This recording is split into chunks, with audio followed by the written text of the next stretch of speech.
Good morning, everybody. How is everyone doing? Well, good afternoon if you're, I don't know, it's not afternoon yet on the East Coast, is it? Let me know if you guys can hear me, because guess what I figured out?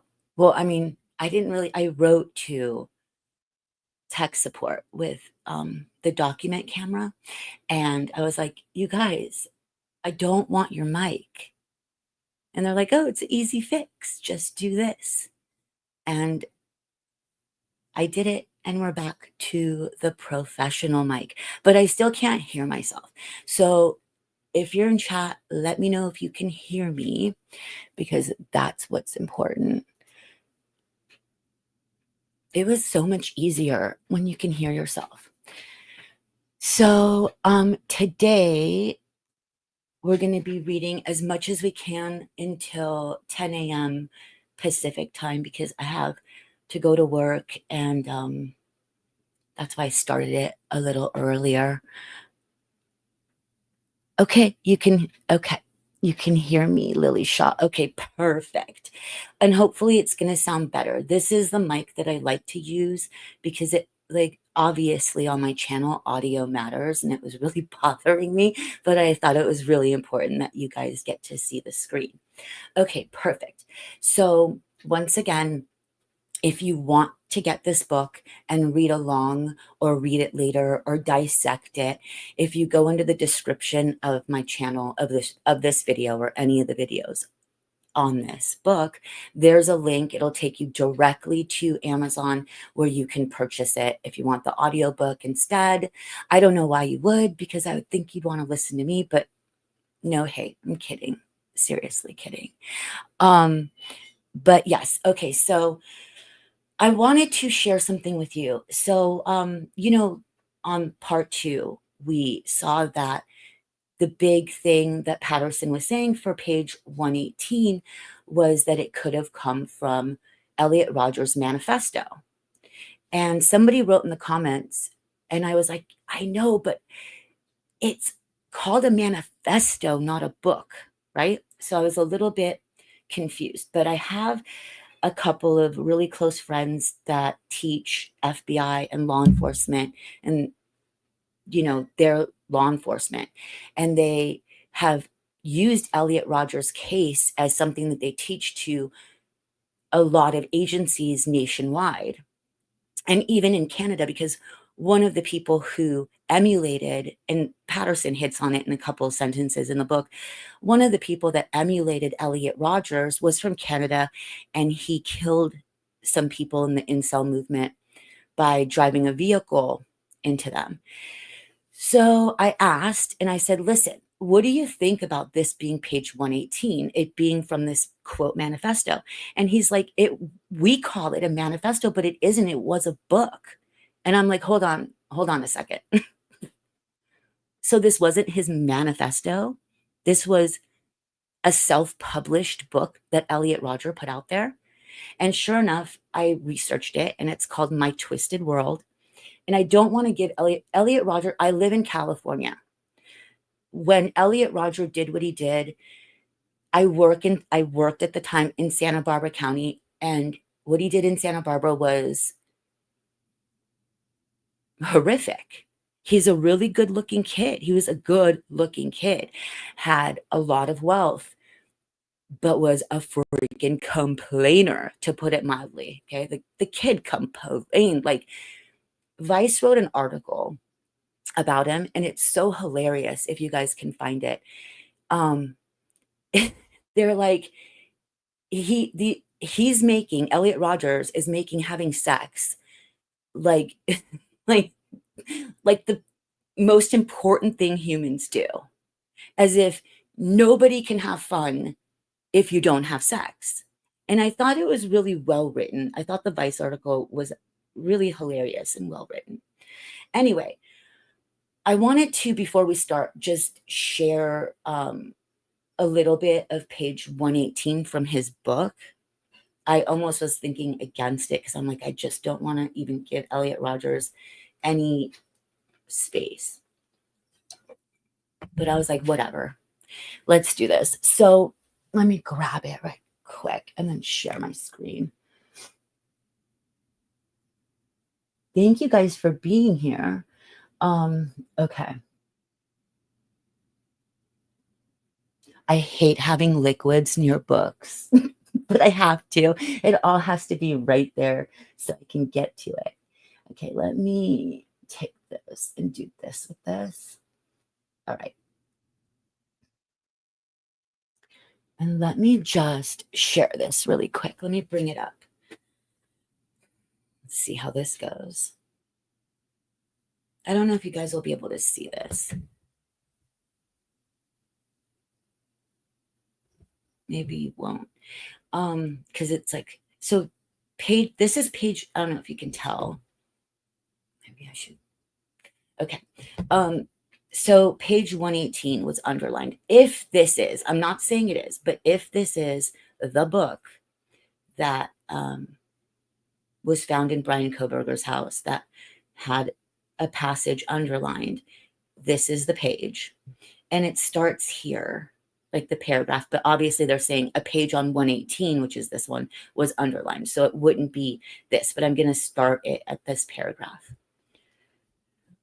And this is like, Elliot Rogers is writing this. And obviously, if you know his story, he ends up killing a bunch of people and then kills himself. So it says, the spring of 2013 was also the time when I came across the website puahate.com. And PUA hate, for you guys who don't know or don't know that much about the incel community and what Elliot Rogers is supposed to be, the papa, the daddy of the community. It stands for pickup artist. So there is a website that was for this guy like created, and a lot of these guys where they like would have all these chicks on their arms and they teach guys how to get girls. And there was like a counter to that was started on 4chan, and it's PUA hate, which is like basically anti, right? So hating on people who are ascribing to this pickup artist thing. Okay, so he says that he came across the website puahate.com. It is a forum full of men who are starved of sex, just like me. Many of them have their own theories of what women are attracted to, and many of them share my hatred of women. Though unlike me, they would be too cowardly to act on it. Reading the posts on that website only confirmed many of the theories I had about how wicked and degenerate women really are. Now we're on actually page 118. Most of the people on that website have extremely stupid opinions that I found very frustrating. But I found a few to be quite insightful. This guy. The website, PUA Hate, is very depressing. It shows just how bleak and cruel the world is due of the evilness of women. I tried to show it to my parents to give them some sort of dose of reality as to why I'm so miserable. And they never understood why I'm so miserable. They have always had the delusion that everything is going well for me, especially my father. And remember, his father is a accomplished producer director of movies. When I sent the link of puahate.com to my parents, none of them even bothered to look at the posts on there. After a spring season spent in absolute despair, while other young people lived healthy lives of sexual pleasure, summer arrived. Summer is even worse than spring, especially in Santa Barbara. Flocks of, does that say hat? What? Oh no, it's hot. Sorry. It's so tiny. Flocks of hot young girls go out in their shorts and bikinis, further tantalizing my sex-starved body every time I look at them. Knowing that they gleefully show off their desirable forms, yet they would never give me a chance to be their boyfriend, only increased my already boiling hatred toward all women. I could not leave my apartment without seeing at least a few of them. The only place I could go where I could be at peace was the lake park in Goleta. I spent a lot of time there, trying to establish a sense of a sense peace and serenity. It's probably of a sense peace and serenity whenever my loneliness in Isla Vista became too unbearable. As I looked at all the beautiful trees around me and the towering mountains in the background, I wondered how a world so beautiful can be such a dark and cruel place. Indeed, a beautiful environment is the darkest hell if you have to experience it all alone, while other men get to enjoy the company of women. I just, after you read the Vice article about like his mindset, it really is just like, yeah, why is so much put on to sex with this dude? Okay. I had nothing left to live for but revenge. Women must be punished for their crimes of rejecting such a magnificent gentleman as myself. All of those popular boys must be punished for enjoying heavenly lives and having sex with all the girls while I had to suffer in lonely virginity. It was already June, and I had been living in Santa Barbara for 2 years. 2 whole years. I had lived in a college town full of young, attractive students who partied and had sex all the time, and I didn't get to experience any of it. No one invited me to any of the parties, and in all the times I went out by myself to Isla Vista, none of the beautiful blonde girls showed any interest in having sex with me. Not one girl. These are crimes that cannot go unpunished. The more I thought about all these injustices that were dealt to me, the more eager I became for revenge. It's all I had left. I didn't want to die, but I knew that I had to kill myself after I exacted my revenge to avoid getting captured and imprisoned. For a while, I had been deciding on whether I would exact my retribution in Isla Vista or at Santa Barbara City College. In both places, I had suffered greatly at the hands of everyone there. I had seen attractive young couples walking around in both places, and those were my targets. I wanted to kill as many attractive young couples as I possibly could. After a lot of thinking, I came to the conclusion that the day of retribution will take place in Isla Vista on weekend nights. The streets of Isla Vista are always flooded with young couples and good looking popular kids walking to their parties. What better place is there to exact my retribution on my enemies? Every time I walked around Isla Vista trying to meet girls or fit in with popular kids, I've only been treated with disdain, as if I'm an inferior mouse. On the day of retribution, the tables will indeed turn. I mused to myself, I will be a god, and they will be animals that I can slaughter. They are animals. They behave like animals, and I will slaughter them like the animals they are. It came to a point where I had to set a date for the day of retribution. I originally considered doing it on the Halloween of 2013. That is when the entire town erupts in raucous partying. There would literally be thousands of people crowded together who I could kill with ease. And the goal was to kill everyone in Isla Vista, to utterly destroy that wretched town. But then, after seeing footage of previous Halloween events on YouTube, I saw that there were too many cops walking around. It would be too risky. One gunshot from a cop would end everything. The day of retribution would have to be on a normal party weekend, so I set it for sometime during November of 2013. Enough of him. Again, I don't know if it is Elliot Roger. I have a sneaking suspicion that somebody might have whispered in Patterson's ear about page 118. I think a lot of us are curious about, since we heard about page 118, a lot of us are curious about it. Yeah, he's bizarre, to say the least, you guys. Okay, let me get myself off since I'm not even on the screen. Get myself off. Hilarious. Okay, let's see. I'm going to take the dust jacket off. Hopefully it sounds better. Oh, dust jacket. We're on chapter 56, everybody. Why do I feel like you can't see it? I think I have too many like drinks on this table. It's making me nervous. Yeah.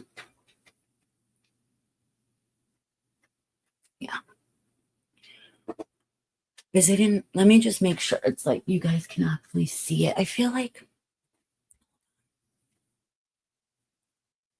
all these shadows, cast.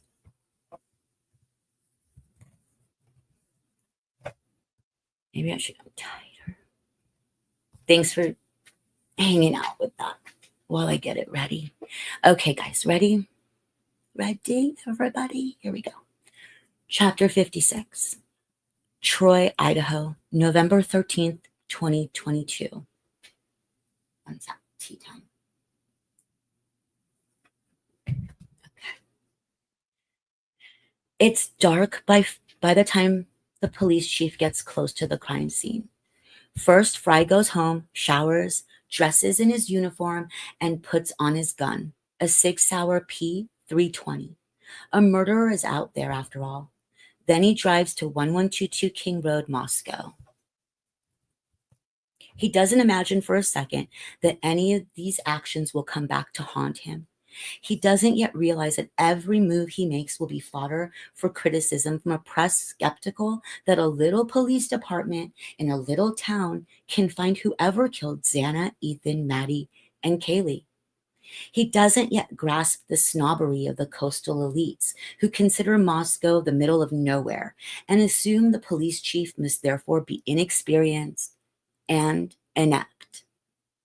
He doesn't yet comprehend that the media is going to hound him so much he will have to cover his office windows with butcher paper. He doesn't yet realize that the job of a police chief in the modern era has little to do with the training and experience he's gotten in 30 years on the job, including 10 weeks spent at the FBI National Academy at Quantico, Virginia, a program for which only the country's very best police officers are selected.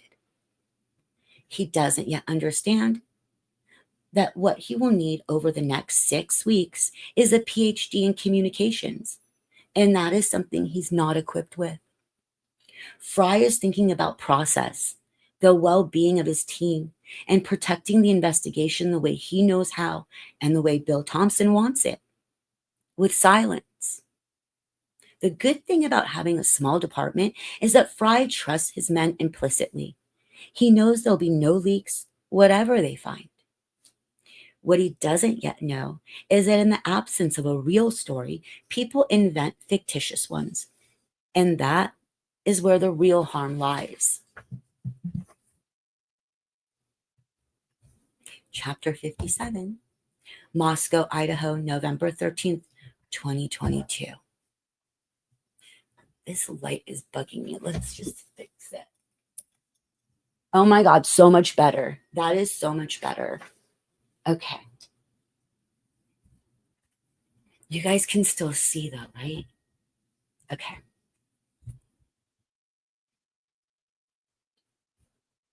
At around 7 p.m., the Sigma Chi fraternity house gets a visit from Blaine Eccles, the dean of students. 61 young men gather in the lodge, their ashen faces tear-stained. If ever they needed to feel the comfort of leadership, it's now. Dean Eccles rises to the occasion. He has no children of his own, and these young men right here, they are his family. First things first, the dean tells them. He's aware they're the only Greek house on campus that doesn't have a chef. And he knows today most of them will not have thought about buying groceries. So he's got them covered. Food, water, milk are on the way. I have to say, side note, that's really interesting that it's food, water, and milk. I don't know why. It just seems interesting to me that milk is, I don't know, not food, not water. So no juice. Was there no juice? No coffee? No alcohol, obviously. Okay, sorry. Let's go back.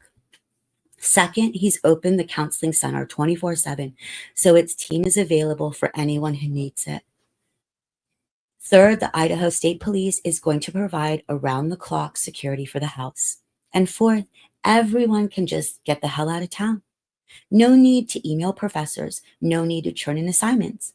Go, he tells them. Be with the people you love.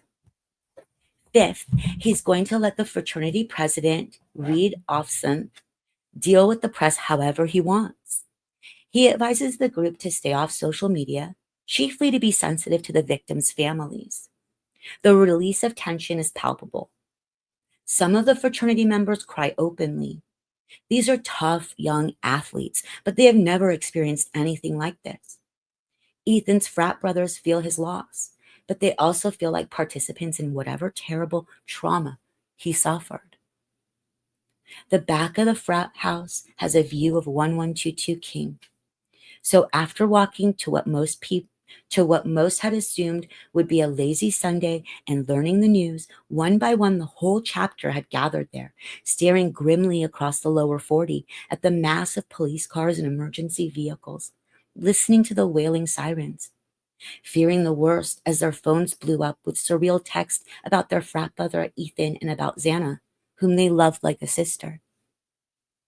Only last night, they'd all been joshing together at the post-game party, and now their worlds were upended. Most of them watched Hunter Chapin leave the house that morning with Cooper Atkinson. They watched Jaden Shepard receive a call, after which he turned to them and said simply, "Ethan's dead." They received texts about a gruesome killing, blood everywhere. They watched as hours later, against the backdrop of a swarm of police officers, the four lone figures of Hunter Chapin and Hunter Johnson walked back to the fraternity house, packed up some stuff, and headed to the police station. The fraternity brothers had hugged Hunter Chapin, told him they loved him. They weren't sure he could even hear. He was so grief-stricken. Once Dean Eccles leaves, they head to their rooms. Many of them phone their parents and ask them to come get them right now. Others start to load up their cars. None of them knows what exactly happened to Ethan, their brother.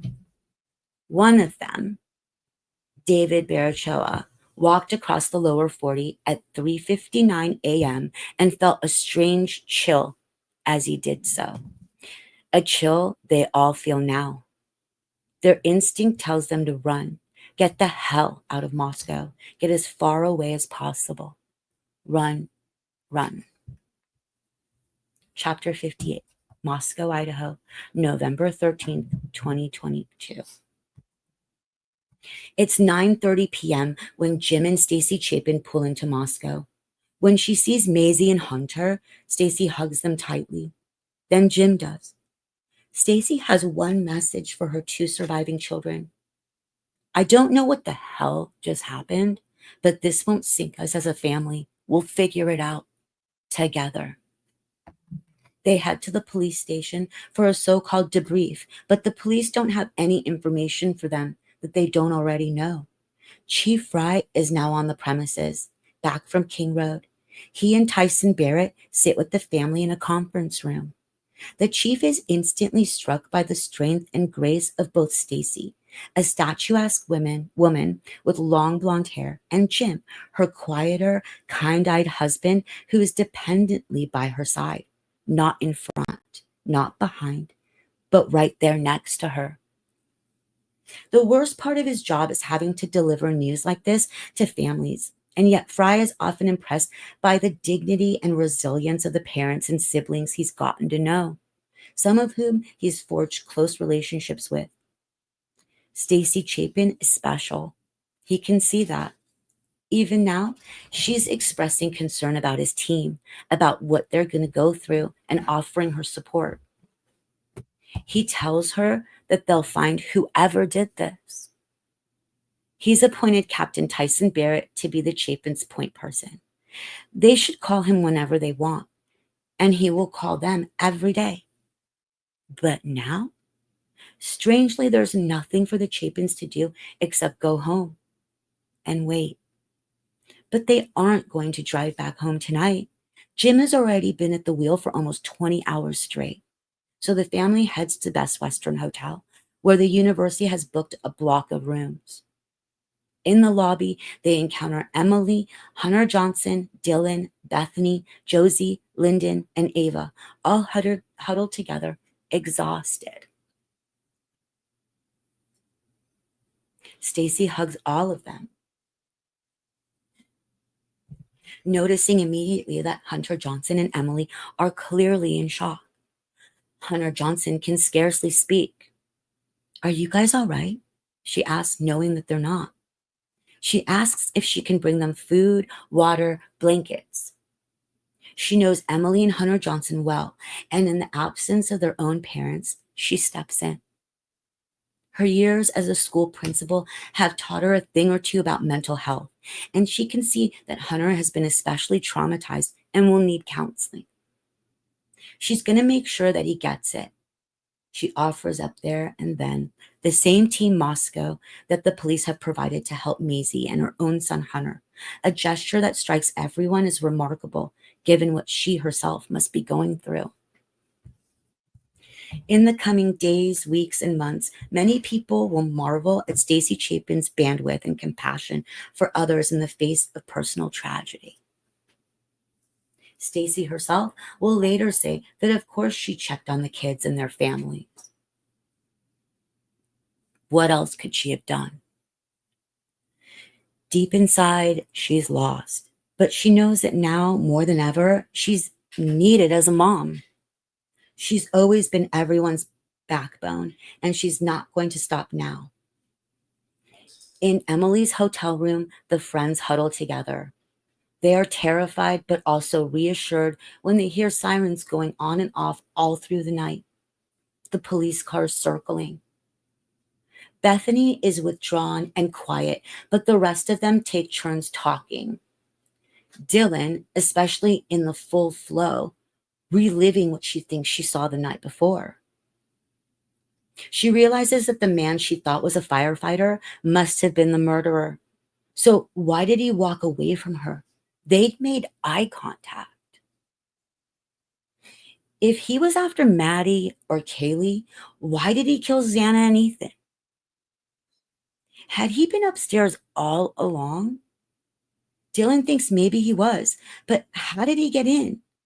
The lock on the back sliding door is broken. Until now, that was quite useful because their parents and friends knew how to get into the house if they didn't have the code to the front door.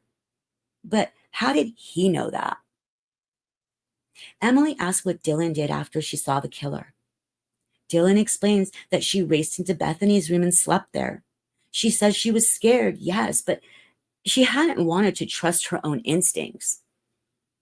Emily doesn't blame Dylan for telling herself at the time that she was drunk, tired, crazy, hallucinating. But she can see that Dylan, Bethany too, is likely headed into a shitstorm of pointed fingers for not calling the cops sooner.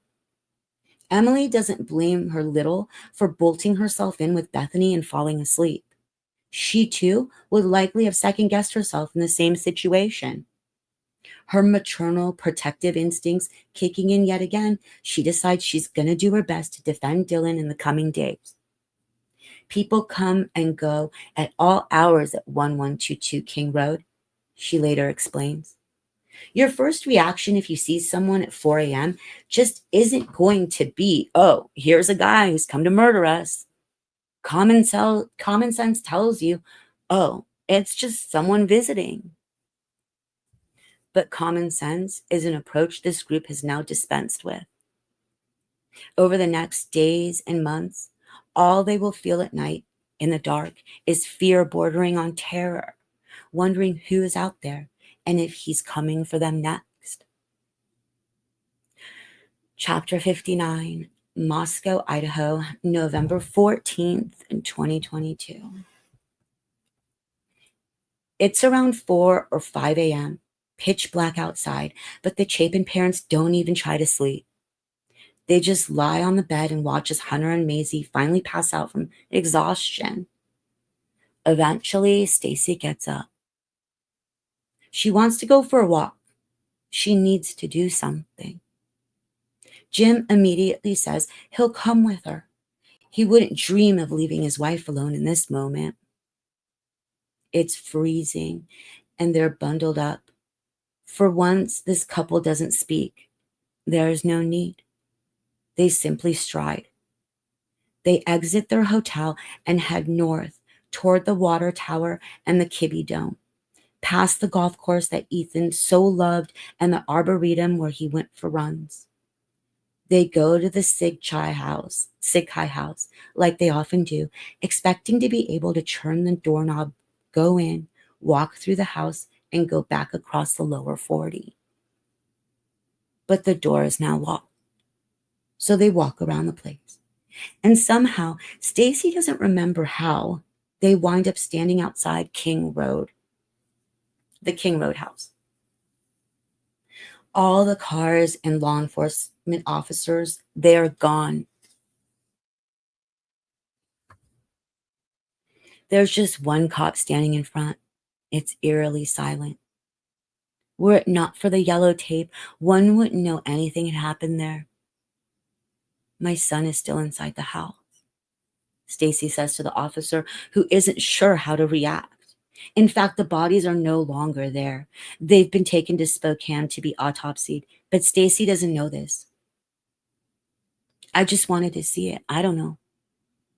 There, with the first light streaking the sky, as Stacy holds Jim's hand, she realizes this is it. This is goodbye to her beloved elder boy, a prince of young men. A prince of a young man. Chapter 60, Rathdrum, Idaho, November 14th, 2022. It's completely dark when Jack Decker arrives at the Goncalves Ranch house at around 9 p.m. Jack knocks on the door, crying, and when Steve opens it, he's business first. Jack, I gotta ask you to roll up your sleeves. I hate to do this, but I've got to do it. The kid shows him his arms, wrists, and hands. Nothing. No scratches. Nothing that would indicate that 24 hours earlier he was wielding the huge knife that killed Kaylee. They hug. Jack walks the family through everything he knows at this point. He shows them his phone and all the missed phone calls in the early hours of Sunday morning. He thinks he might burst. He was asleep. Asleep. If only he'd woken up. If only he'd answered, Kaylee and Maddie might still be here. He breaks down. Steve tells him not to go there. There was nothing anyone could have done. Kaylee and Maddie had done everything right. They'd gotten a sober person to drive them home. Then they'd gone upstairs to sleep. No one could have done a damn thing against someone with a knife in the bedroom. Steve doesn't want to think about what terror his daughter or Maddie might have experienced. He will later say that the pain is like a splinter that's wedged deep beneath the surface of the skin. It hurts all the more because he feels as if someone should help remove it. But so far, there's no one out there helping him or his family. At least no one official. What option did that leave him other than taking matters into his own hands? Chapter 61. Moscow, Idaho, November 14th, 2022.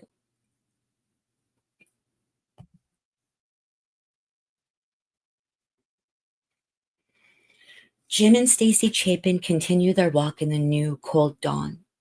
They pass by the Sig Chai house again. At the gate on Nez Pierce Drive, they stop, shocked by what they see in the parking lot. The brothers are leaving the house en masse, flocking like birds caught in the winter snow, rushing to head south. When they spot the Chapins, they put down their belongings they're clutching. One by one, the brothers hug them as if their lives depend on it. Everyone here knows Stacy and Jim because Ethan and Hunter were the lifeblood of the house. Even when Ethan was barred from living on the premises, he'd made a point of showing up to help with recruitment during rush week, working harder, putting in longer hours than any of them. For the worst of reasons, the dean has cleared campus. Though Thanksgiving break, to which they have all been looking forward, is coming early, none of them has any idea what the future holds or if they'll ever return to this house, to this school. Their moms had called them home, Stacy later said. They were broken, all of them. This moment of togetherness, of solidarity, in the face of fear and shock, is a foreshadowing of the way Stacy Chapin will handle the loss of her son in the weeks and months to come. She will fight to unite the living when she cannot bring back the dead. That morning, early, it isn't just the Sakai brothers who are packing up. There is a mass exodus out of Moscow despite the snowstorm that is descending. The kids who were hunkered down in the Best Western all go home. Classes are canceled. Anyone who can leave does. Stacy and Jim go back to the hotel. They, Maisie and Hunter, pile into the Chevy Tahoe and begin the winding 2.5-hour drive up the hills to their second home in Priest Lake. Thanksgiving is always their last visit of the year to this house. The weather makes it too dangerous to get here in the freezing months. Even now it's hairy. Snow is blanketing the roads, and it's not clear what's streaming more, the white flakes outside or the tears rolling down their faces, the faces of the car's passengers. Jim later can only remember that his mind was anywhere but on the road. Just outside of Coeur d'Alene, before the steep climb up into the mountains, they hear sirens. Of all things, they're being pulled over. Jim rolls down the window when the state patrolman approaches. "It was our son that was one of the kids who was killed," he says. The officer blinks. "I'm so sorry," he says. "There's no mention of whatever driving infraction Jim might have committed. Just get there safely," he tells Jim. Stacy is taken aback. "It was a profound moment for all of us," she later said. A reminder that there was good in the world and that they needed to focus on the living. Jim grips the steering wheel and starts the engine. They head on up into the mountains to be alone with their grief. Chapter 62. Moscow, Idaho, November 14, 2022. Canceling classes for the rest of that week doesn't prove to be straightforward. Provost Tori Lawrence canvasses his senior administrators, including Dean of Students Blaine Eccles and the head of the Faculty Senate, Kelly Quinnett, before making the decision that classes will be offered remotely, but also optionally, all the way through Thanksgiving. Quinnett is the outspoken head of the drama department, and her husband, Brian, has already started a new routine of walking her down the 10-foot garden path from her office to her car. Quinnett doesn't hesitate before rendering her opinion. Of course, students shouldn't have to show up to class in the wake of a trauma like this. A number of the parents agree. They want the school to cancel classes all the way to Christmas. But Eccles is worried that a large number of students who have already paid for their housing don't have the ability to go anywhere else. He's concerned that those students, especially the ones who never met Xana, Ethan, Maddie, and Kaylee, might blame the university for depriving them of the education they've already paid for. One of these unlucky students is Alex Salvador, a recruited tennis star from Spain. When not attending classes, Alex divides his time between practicing on the UI courts and traveling to intercollegiate matches. The serious athletes at UI don't have the time or desire to join Greek life. effectively separating their campus experiences from that of the party kids. But now Alex and 3 tennis teammates, all on scholarships, all from Europe, are holed up in their shared apartment just 3 minutes from the King Road house. They'd once or twice fleetingly dropped in the parties there, but now they can think of little else but the gruesome fate of the 4 victims. Then it really hit me, Alex said. As the town empties of the students who can easily drive home, Alex and his roommates find themselves confined indoors once the sun goes down at around 4 p.m. They each buy handguns, lock their door, and spend sleepless nights mostly peering out of their windows into the darkness, seeing just the blue lights of police cars endlessly circling the streets. No one wants to venture into the streets where a murderer might be lurking. "We're not safe there," Alex said, then refined his words. "We thought we were not safe." Fear isn't the only emotion they feel. They're confused by seemingly conflicted directions from the administration. They can take their classes remotely, but in some cases, people don't have to take them at all. As Alex reflected, it was a mess. A stone's throw from Alex and his roommates, Ben DeWitt, who had been in Xana's high school class, is also staying put. As a features writer for the Argonaut, DeWitt has work to do. Like many University of Idaho kids his age, he packs heat. He knows that it's legal to conceal and carry in Idaho, just not on campus. Even though he has a gun, DeWitt pushes his couch against his apartment door at night, an extra precaution. Over in Pullman, Evan Ellis is in his studio by himself during a commercial break from his broadcasting. A hard-bitten journalist, he still locks the studio door. "I've never done that before," he said. "That's how uneasy it was. I had this weird gut feeling, and I came into this realization. What if this animal is still here?" Doug Wilson, the gray-bearded pastor of Christ Church, a conservative evangelical congregation of around 3,000, goes to get his car keys fixed and learns the local locksmith is overwhelmed. "The guy told me that people who never locked their doors were coming in and ordering locks installed," he said. Wilson is used to being treated with some hostility by his neighbors, but even he's never experienced a mass panic like this. Dr. Rand Walker, a trusted local therapist whom Chief Fry has put on standby to treat his traumatized officers and their families, is observing rare and frightening instances of the 6 degrees of separation connections among the town's residents. The fact that everyone in Moscow knows everyone else has morphed overnight from a source of comfort to something deeply unsettling. Neighbor suddenly mistrusts neighbor. Friend mistrusts friend. Customer mistrusts vendor. People are shutting themselves in, hiding from one another. Walker is hearing from his patients, from townspeople, from members of his own family, that suddenly the connectivity between them all feels toxic. Walker's son, Christian, a former UI student, knew the victims. His girlfriend is the daughter of the owner of the Mad Greek, where Xana and Maddie were. Now the restaurant is closed, and a handwritten placard is in the window. "We're closed temporarily to mourn the loss of 2 staff members. We will update Facebook on status of store soon.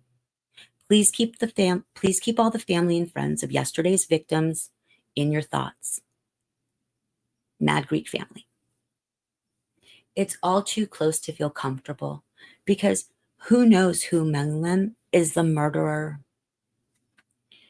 For Jeff Smithy Smith, the owner of Moscow Bagel and Deli, the sudden emptiness has an immediate economic consequence. His customer base is almost entirely wiped out days earlier than he had budgeted for. His girlfriend, Sarah Wicks, the owner of Vine Wine Bar, has a slightly different problem. One she shares with Mark Trivelpiece, her close friend and owner of the Corner Club. They don't think it's fair to ask employees to work alone behind the bar at night. Who knows who might show up or approach them outside in the dark while they walk to their cars. Trivelpiece solves this by taking on all the shifts himself. He tells his remaining student workers, a dozen or so have already gone home, to stay away. He's got their backs. Local lawyer Mike Patterson's chief concern in his 22-year-old daughter Lexi is his 22-year-old daughter Lexi, who lives in an apartment at the Bricks, barely 50 yards from 1122 King Road. She lives so close that some of her neighbors reported to police that around 4 a.m. on November 13th, they heard a scream. They were interviewed down at the police station. Lexi had been an AFI and found Kaylee to be a generous, thoughtful sister. A quote, bright personality. Lexi liked so much that the two roomed together during their second semester. They wound up becoming neighbors in their senior year. Whenever Murphy the pooch wandered into Lexi's apartment, she returned the golden doodle to Kaylee. Most evenings, Lexi walked past the back of the King Road home to get to her car in the parking lot and saw Maddie through her window, putting on her makeup at her vanity. And just a few days before the murders, Lexi played beer pong with Xana, who, dressed in a yellow jumpsuit, was dancing and hugging every person who walked into the room. So Lexi is badly shaken. Her boyfriend puts his hunting rifle under the bed. Her father tells her to get out of that apartment and come home immediately. Patterson has faith in Chief Fry's ability to catch whoever did this. He bets that when the cops get to the perpetrator, they'll find a fraternity rivalry or some equally simple motive behind the murders. But he's worried that the timing of this, right before Thanksgiving, and the brutality of the murders are going to take the cops into a media storm they've never seen before. He's not at all sure that the chief is trained for that part. And he's worried about Bill Thompson, who is in the twilight of his career and doesn't get a homicide every day. Certainly not a mass homicide. He may have to trim that beard a bit for prime time, Patterson thinks cynically. Meanwhile, though, he's genuinely scared of who's out there, just like everyone else. For the first time in his 20-plus years of marriage, he does not tease his wife, Marcella, when she bolts the door at night. He's always told her to relax, that she's not living in her native Colombia. Honey, this is not South America, it's Moscow, he's often said. He doesn't say it anymore. Whoever did this is a sick person who skinned the dog. Claire Qualls, a 20-year-old student and first responder, was driving back to Moscow from Spokane when she got the alert. No big deal, she thought about the 911 alert that all EMT volunteers get, until the news started ricocheting around about the 4 murders. Today, she's haunted by them. Her cousin was close friends with Ethan, and 1122 King Road is just 2 blocks from her basement apartment, which is at the bottom of a dark set of covered stairs in what is generally considered the shittiest neighborhood in all of Moscow. Every time Claire comes home, her thoughts turn dark. She'll walk down those steps and he'll attack her, and she'll hit her head on the concrete and no one will see her lying there, dying. Claire has never wanted a gun. She doesn't know how to use one, and as a trained first responder, she knows the statistics. The majority of firearm deaths are caused by accidents in the home. Now, though, she's going to go buy a handgun, and she'll ask Katie, her roommate, to teach her how to use it. And her dad is going to come and replace her cheap window that can easily be opened from the outside with a better one. He and her mom want her to move home, but Claire doesn't want to. She's not sure their home is any safer. She's certain that whoever committed the murders is the same sick fuck who skinned her parents' neighbor's dog. 2 nights before the murders, the animal, a pet of a close family friends, had been running around in the backyard as usual, but then it had not appeared indoors to eat. Unusual. The next morning, it was found skinned. In a hunting community, skinning wild beasts is not uncommon, but a pet dog. Claire shivers. She's going to get a personal safety alarm and clip it to her backpack and keep it next to her at night. To activate it, you don't need to press a button. You simply pull it apart and it goes off. And its piercing sound rings out until it's put back together. That way, Claire figures, she'll have a fighting chance if someone attacks her on the stairs or in her bed. Without an alarm, she thinks, poor Maddie, Kaylee, Xana, and Ethan didn't stand a chance.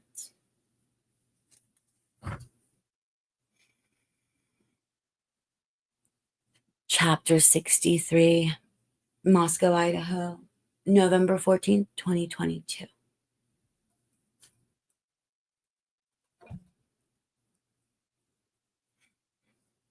It's 8 o'clock on Monday morning, not quite 24 hours since the first ominous 911 call.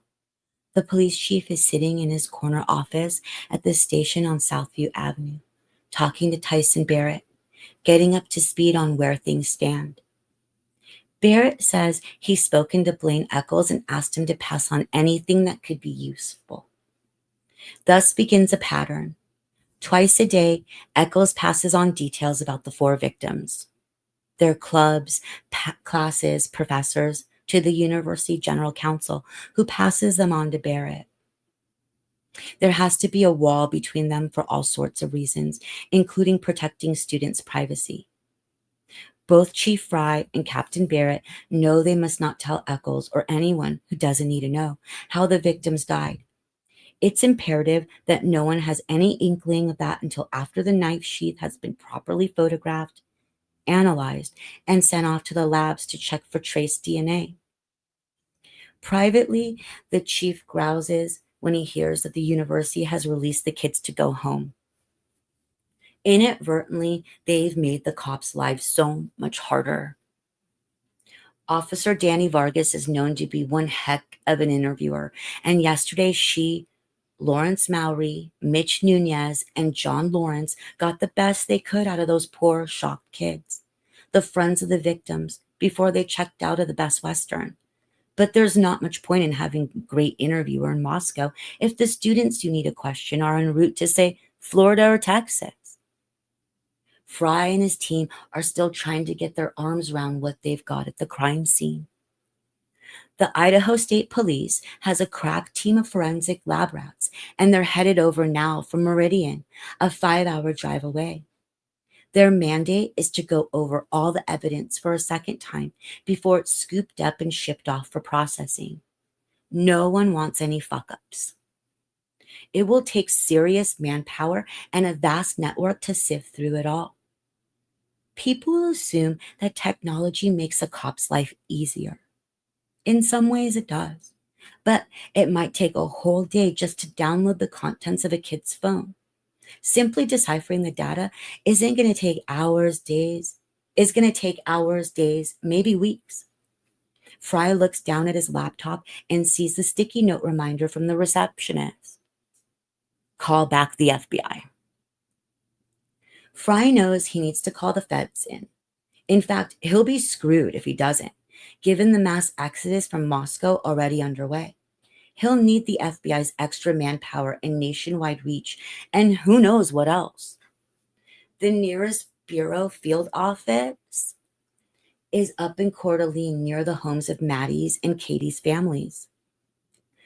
Fry prides himself on having built up great relationships with both the ISP, the Idaho State Police, and the local federal agents.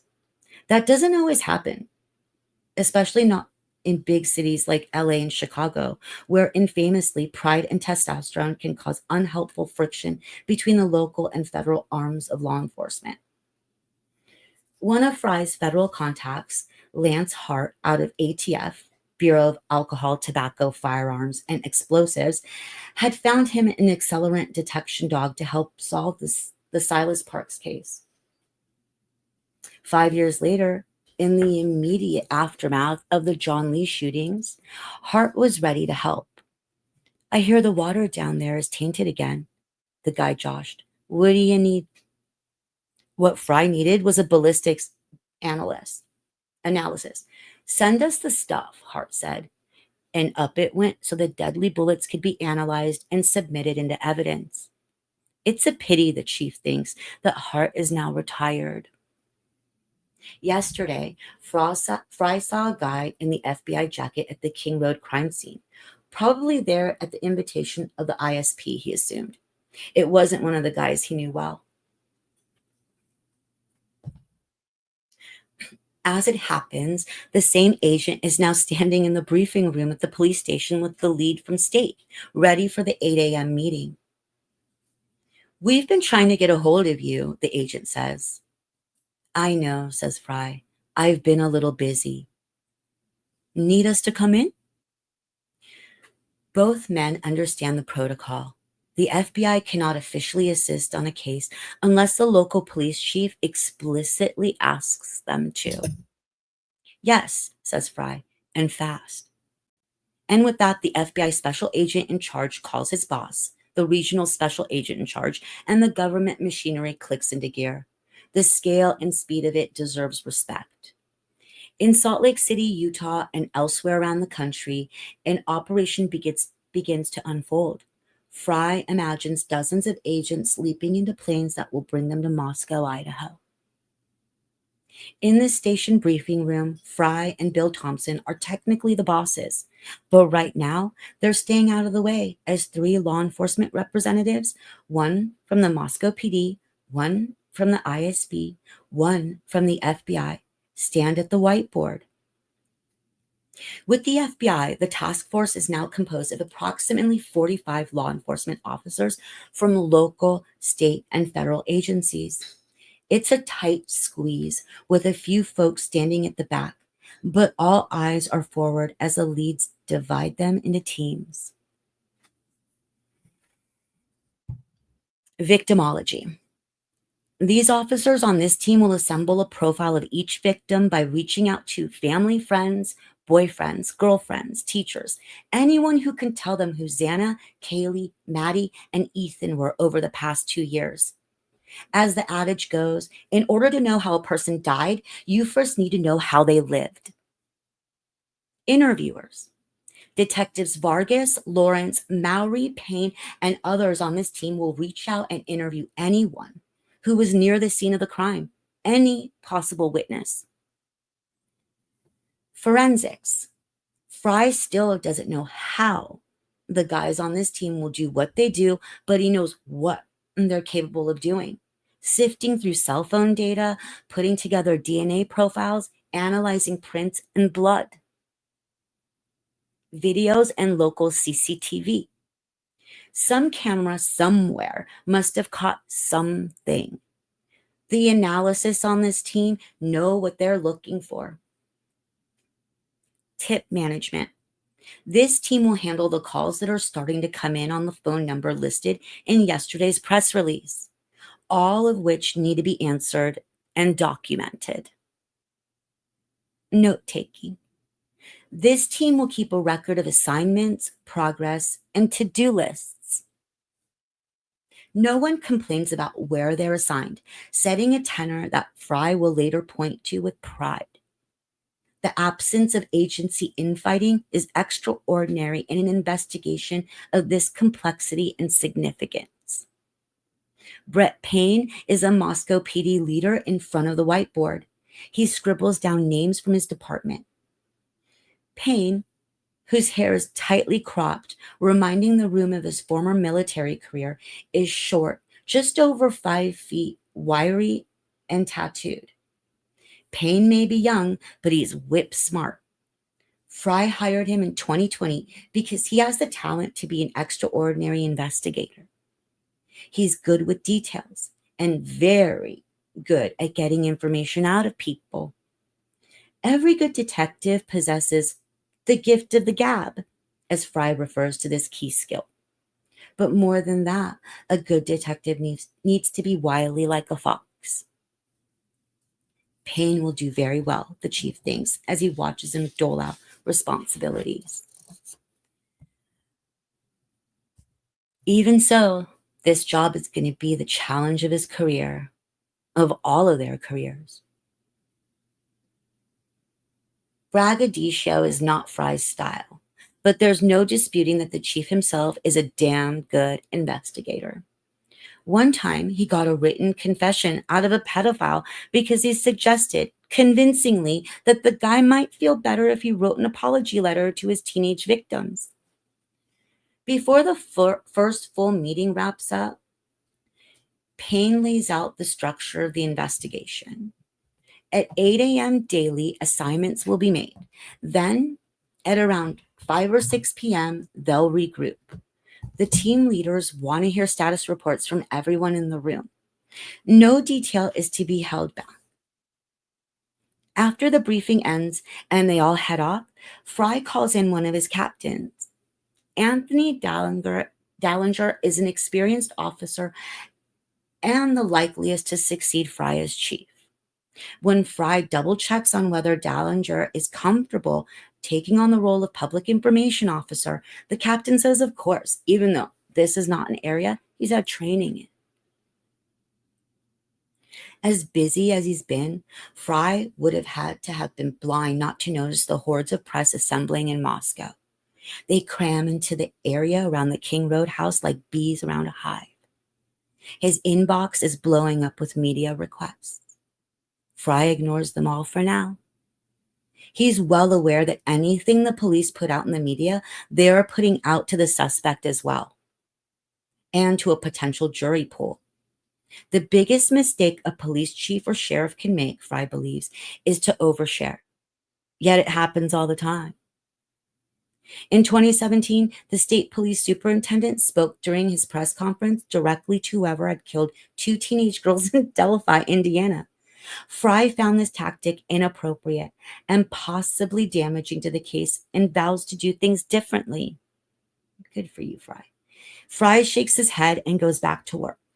He'll get to the press when he's ready. They want a story, but they will have to wait. He's got an investigation to run. Chapter 64, Moscow, Idaho, November 14th, 2022. Someone in a uniform needs to get in front of a mic now. Art Bedage, Moscow's mayor of just 11 months and 2 weeks, can scarcely believe he's having this conversation, this fight, with the city supervisors, and with Bill Thompson, who was his neighbor for 20 years, and with James Fry. How the heck has a former USDA biochemist with experience in local agriculture found himself arguing about the need for law enforcement to handle a swarm of press in Moscow? He has never thought much about the business of the Moscow Police Department beyond looking at its budgets. Well, that's freaking stupid if you're a mayor. This is not what he's trained for or what he's anticipated when he ran for mayor. Sorry. He was elected on 2 main civic concerns: repairing Moscow's roads and infrastructure in the face of state legislative budget cuts, and locating a new water source for the town before its aquifer runs dry. I can talk your ear off about wheat, Batish later says, but I'm not good at standing up in front of the press. But now he's found himself in the middle of complete public chaos. There are helicopters hovering overhead, sniffer dogs on the college campus. Even a biochemist can see the situation could be ruinous to his beloved town.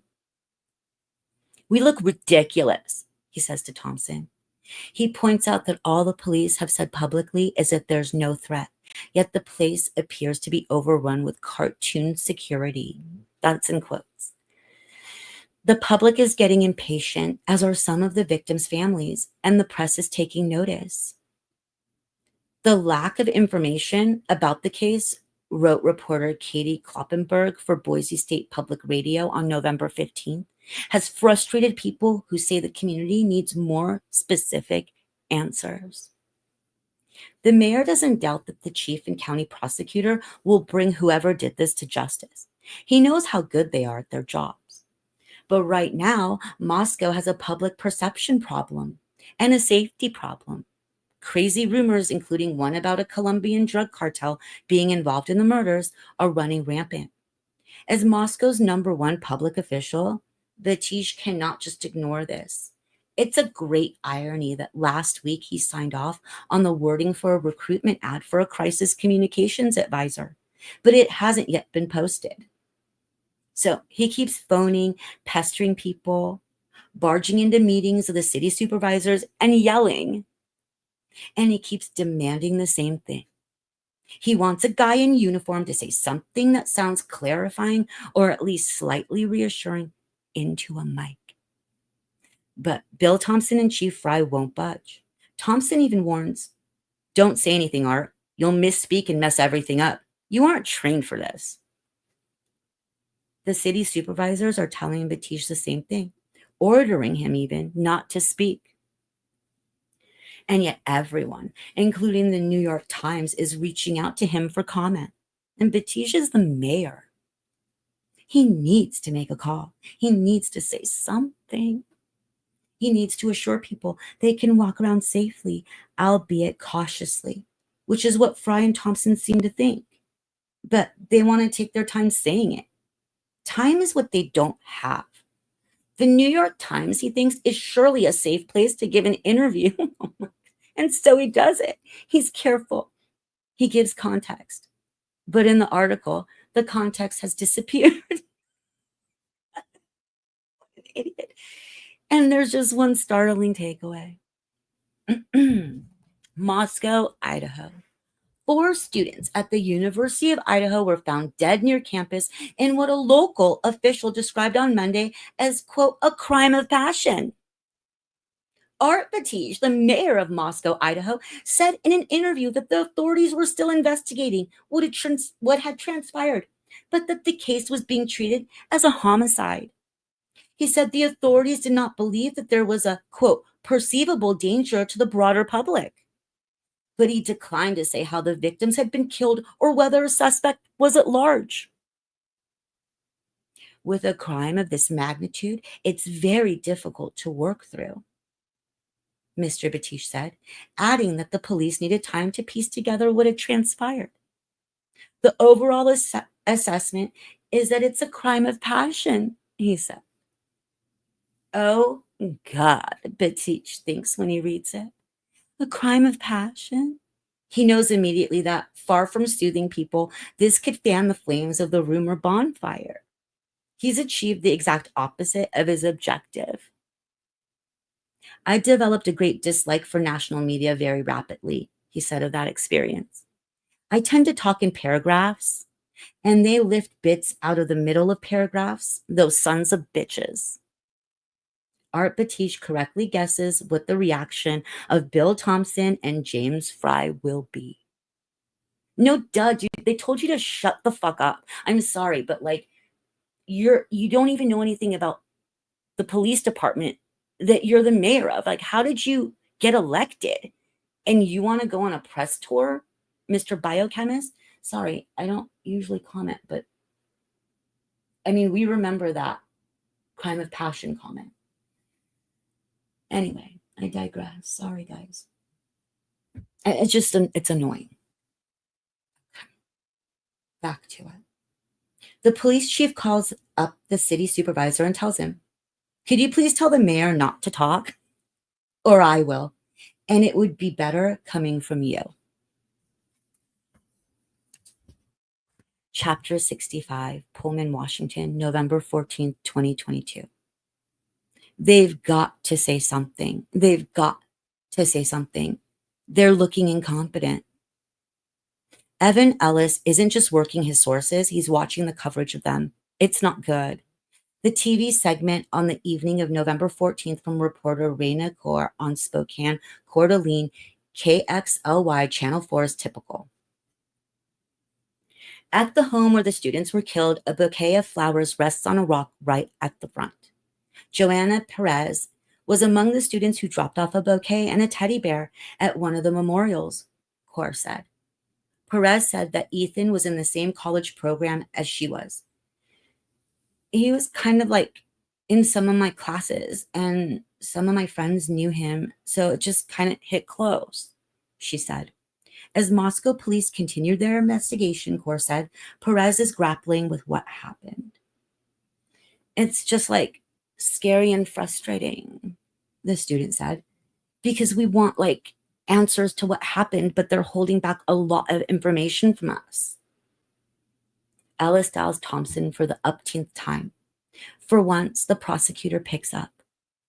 Bill, you've got to get ahead of this. You've got to say something. You've got to give a press conference. It's coming down hard. Thompson is calm. I know. We're working on it. That in itself is shocking to the reporter. In 30 years, Bill Thompson has never made any public remarks about an investigation until it was over. Ellis pushes on, asking the pertinent question that everyone is asking. Can you explain to me how we're supposed to say there's no threat to the public when obviously you haven't arrested anyone? Thompson is still calm.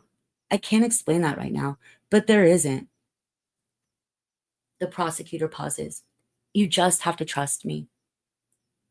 The reporter is frustrated. Bill, you can understand how this doesn't seem to make sense.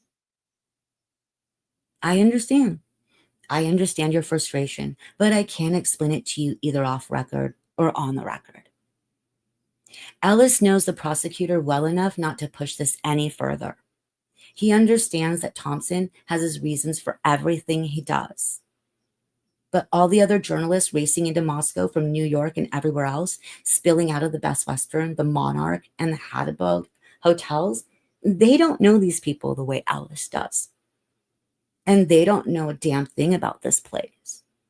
It would be easy for an outsider to underestimate Bill Thompson just by his appearance. At first glance, he has the look of an old-fashioned gold prospector. Ellis is worrying about more than simply getting the story. He starts to wonder about whether the story has the potential to destroy the very people who ought to be driving it. If the prosecutor or the police chief doesn't speak quickly, other people who know nothing, will create an alternative narrative. What happens if the public starts to believe the wrong narrative? If they start to feel the prosecutor and the chief don't know what they're doing? Ellis shakes his head. That would be a very bad outcome indeed. Chapter 66, Rathdrum, Idaho, November 15th, 2022. Olivia Gonsalves is sitting in the home office the family calls the quote yellow room at her parents' ranch house in Rathdrum, Idaho, hunched over her laptop. The shelves are piled higgledy-piggledy with boxes. She keeps looking impatiently at the clock. What's the holdup? It's now the afternoon after she got to her parents' house and 2 days after the police knocked on their door and delivered the chilling news of Kaylee's murder, but absolutely no details. She had walked in feeling like she was already behind. Jack Decor is sitting with her parents, clearly in shock. She feels terrible for him, and not just because of the shock. She knows he'd never hurt Kaylee, but there's nasty speculation about him flying around on social media. Some people are suggesting that drugs were involved and that Kaylee and her friends deserve to be murdered. Olivia wants to do whatever she can to put an end to this narrative. She wants to tell the world that they were good kids, that they'd done everything right, and that she can feel in her gut that whoever did this was unknown to them. Her parents still don't have a contact at the Moscow Police Department. So at around noon, Olivia had gotten hold of Detective Lawrence Mowry. He'd asked her to put all of her findings from Kaylee's call log into a secure electric file and send it, which she did. Olivia expected the police to take a little time to verify it all, but she can't understand why it's now hours later, and not only are the police saying nothing about the information she gave them, but they're also still putting out the wrong time that Kaylee and Maddie returned to the King Roadhouse.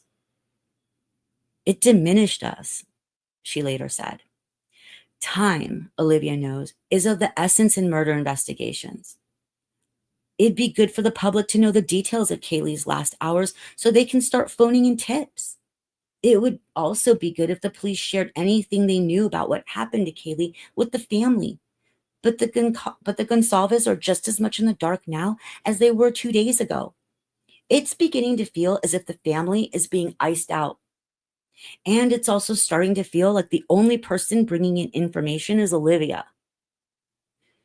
Olivia particularly hoped that the police would publish the video she'd found on Twitch of Kaylee and Maddie ordering food at the grub truck. The video shows her sister standing on the sidewalk at around 1:30 a.m., Maddie beside her. Speaking slowly and haltingly, Kaylee orders, "I think I would like the carbonara." On the video, Olivia noticed a group of guys standing behind the girls, chatting in another group off to the side. Maddie recognizes one of the latter, wanders over, and embraces him affectionately. But in the group behind them, one of the guys, whose face is obscured by the light gray hoodie he's wearing, seems to be watching the two girls quietly. And when Kaylee and Maddie walk off to get in their ride share, he breaks away from his friends and goes after them. It's not clear from the video footage why. Olivia has already discovered who, quote, hoodie guy is. He's called Jack Showalter, and he's in the same fraternity as Jack DeCur. She's told the police this, and she's hoping they will post it to get answers from anyone who saw the girls in the group they were with that night. So again, she looks at the time. Afternoon is turning into evening. Why isn't the video up on the Moscow PD Facebook page yet? She hits refresh again. Still nothing. She knows that the police need to protect the investigation. Of course she does. She understands how police investigations are run and how the media works. But the more people out there looking for this murderer, the quicker she feels it's a he, can be found and brought to justice. So she's frustrated. And then someone, it takes her a while to learn it's the mayor of Moscow, gives an interview calling what happened a crime of passion. For Olivia, this is a tipping point. It presents a completely misleading picture of Kaylee and her friends. She's not going to sit idly by while all this misinformation gets out there and while the police continue to tell her family nothing. By early evening, Olivia makes a decision. It's time to take control of the narrative. It's time to tell the public who Kaylee really was, and it's time to spur the public into action to help find the killer. She's going to start talking to the press. The first interview she does is with Haley Gunther, a local TV reporter for the NBC affiliate station in Spokane. Seated at her parents' living room on their black leather sofa, her face white with tiredness, Robbie by her side, Olivia makes a direct plea for the public's help. I would say if you know anything, if you think anything, if you heard anything, if you saw anything, just call it in, she says. I know it's important to protect family. It's important to protect friends. And I know that those ties of loyalty are strong. But you should be scared. And this isn't someone that should be protected. So if you noticed odd behavior, if you noticed something in the shared bathroom trash can, if you noticed a weird smudge on the fridge after your roommate came home late, call it in. Any injuries, anything at all. Because worst case scenario, the police talk to them and they get to go home. If they have nothing to hide, then you just did your job. Call it in anonymously. She feels better afterward. She's doing her part. She's upset that the police don't seem to be doing theirs. It feels too slow, too little, too late. If I can't sleep at night, how can you, Chief Fry? She asks herself rhetorically. She wants people to know how frustrated she and her family are. So she speaks to Stephen Fabian of Inside Edition, airing her vexation with the police. We're not getting any answers, and we're not going to settle for that. Chapter 67, Priest Lake, Idaho, November 15th, 2022. Everywhere Stacy looks in the house at Priest Lake, she sees memories from her beloved dead son. From the deck behind the kitchen at the back of the house, she can see the 12th hole of the golf course. To the front, headed down a slope to the pond, is the 13th. How many times have she, Jim, and the kids roared with laughter coming over that hill? A few drinks worse for wear, mindful to aim their balls to the left side of the slope. It's a tight-knit community out here, and everyone knew Ethan. One of the neighbors affixed a cross to the front door, one of the many acts of kindness that will flood the Chapins in the next few days and weeks, none of which Stacy will forget. In the afternoon, she and Jim head out into the snow for a walk, partly to catch their breath, but partly also to talk about how best to support Hunter and Maisie. They are in the woods when their phones start to ring and ring with unknown callers. Weird, Stacy thinks. She wouldn't have expected cell reception out here, but also, who outside of family and law enforcement wants them so badly? It turns out that almost every news organization in the world wants them. In the next hours and days, all four Chapins are besieged with voicemails, texts, DMs, and emails from journalists of every stripe. Stacy later said, "It would be easier to do a list of who didn't contact us. Literally everybody. Everybody. Every news organization, CNN, Anderson Cooper, The Today Show, Good Morning America, all of the Idaho stations. It was crazy. They make a family decision. They won't talk to anyone. It's a plus, they discover that they bought the Priest Lake house relatively recently because no one can find them in Idaho databases."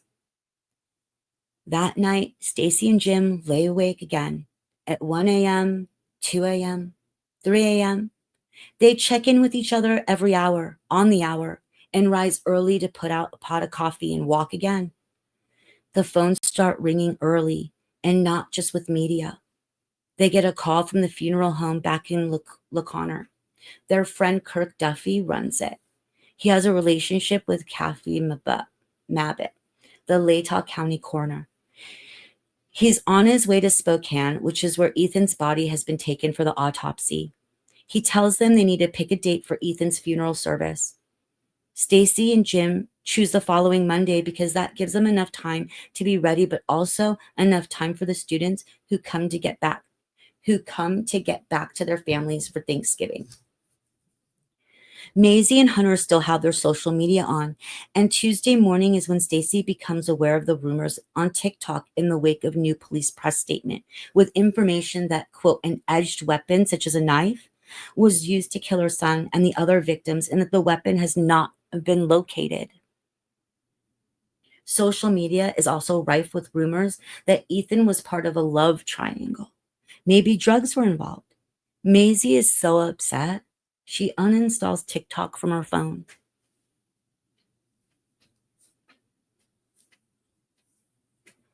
It's in this moment that Stacy temporarily forgets her grief. Instead, she feels a blazing anger. "I don't mind telling you, I went out of my fucking mind." Nobody gets to defame Ethan. Nobody gets to speculate like this about her son. She doesn't know where this is coming from, but she's gonna stop it. Fortuitously, Priest Lake friends and neighbors, Evelyn Allison, Ethan's ex-girlfriend, and her mother, Kim, who worked in broadcasting in Spokane, knock at the door. Stacy asks Kim for help.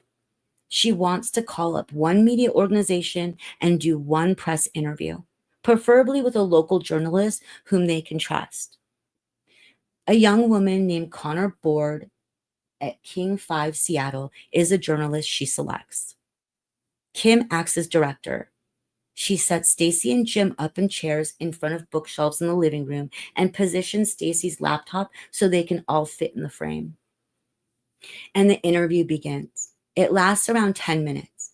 Stacy and Jim look alternately shell-shocked and tearful throughout as Board gently questions them about Ethan's love of sports and of people. Through her grief, Stacy is articulate and deliberate. It's important for us to get Ethan's story out, she says. We don't really want anyone else representing him, and it's hard to have people speaking on his behalf. So we think it's best for us to do this. She continues. I mean, the reason we've agreed to do this is there's some misinformation out there, and that's been hard for us. And that's why we as a family talked about it and agreed to do this, because the things that are being said are 100% not true. There's not drugs involved. There's not some weird love triangle. All of the kids were just really good, great kids. Not long after they're done, Stacy hears tires crunch on the driveway. It's Emily and Hunter Johnson. They've driven up from Post Falls, having spent the night with Hunter's mom. They're clearly still in shock. Emily whispers that Hunter Johnson has not spoken for 24 hours. Stacy phones Karen Allant, Emily's mom, who is at the Allant family condo in Mexico. I just want you to know that they're here and they're safe, she tells her. But are they okay? Clearly not, Stacy thinks. The young couple's plan is to fly to Mexico to join Emily's parents. Stacy is worried that isolation will worsen their trauma, not ease it. This is a moment that they all need the comfort of one another. That afternoon and evening, the group huddles in the living room, talking, remembering Ethan. Hunter Johnson relaxes and, to Emily's relief, speaks.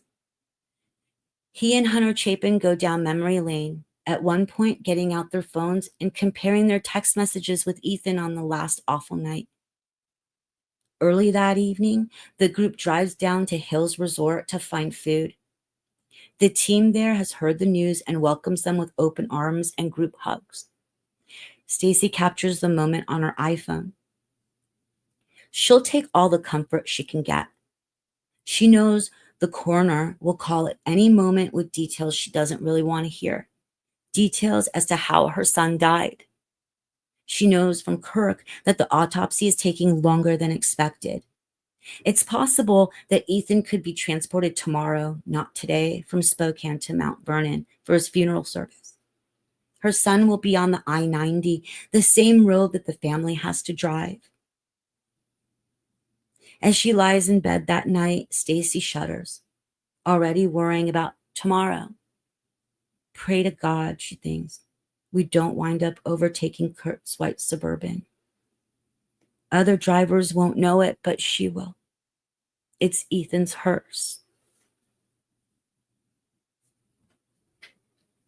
Chapter 68, Moscow, Idaho, November 16th, 2022. Chief Fry reads through his script one more time before heading to the podium in the police conference room. He and Thompson have gone through the boundaries of what he can say and what he can say again and again. The key thing is not going to tell the media. The key thing he is not going to tell the media, and indirectly the perpetrator, is that they've got the knife sheath found next to Maddie and that it has been booked into evidence and gone to a laboratory for analysis. His job is to keep the mob happy. So he puts his game face on and pats Bill Thompson on the back, and together they head into the room of panting press. Chief Fry has never done a live press conference before, much less one in front of the national media.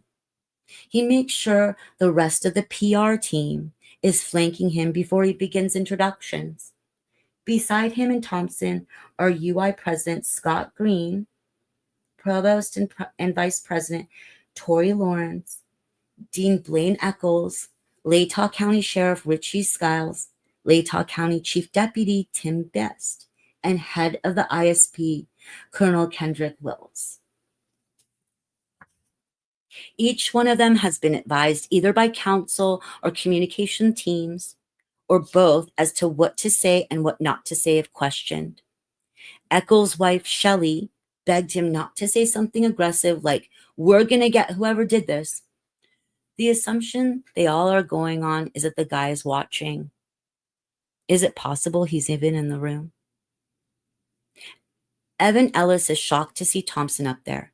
Bill Thompson never attends press conferences. Does the rest of the media realize the gravity of the situation that this implies? Ellis looks around at the stony faces. Probably not.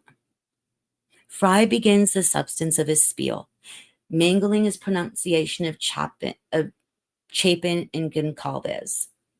His news nugget is not really anything new, and he knows it. It's simply that the 4 victims were stabbed and that law enforcement hasn't found the weapon. There also appeared to be no forced entry into the home. Fry confirms what everyone already knows. The ISP, FBI, and Latah County Sheriff's Office are all helping with the investigation. Then he drops the powder keg in the room. We believe this is an isolated, targeted attack on our victims. We do not have a suspect at this time, and that individual is still out there. We cannot say that there's no threat to the community. And as we have stated, please stay vigilant, report any suspicious activity, and be aware of your surroundings at all times. He knows that come the Q&A session, there will be pandemonium, and there is. He's got the same question put 4 different ways from 4 different reporters. You guys have said repeatedly that there's no threat to the public, one of them says.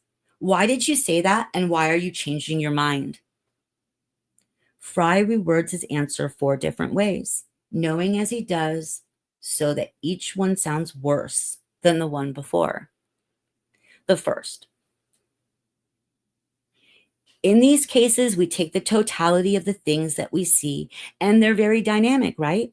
And they're very big, and there's a lot of information, and we try to take that information, and some of what we can't share with you, correct?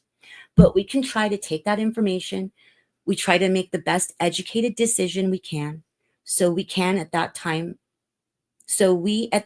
believed that there was not a threat. The second, like I said, we took the information that we had at the time, but we do need to be aware that the individual is still out there. We need to be vigilant. The third, like I said, we take the totality of the situation.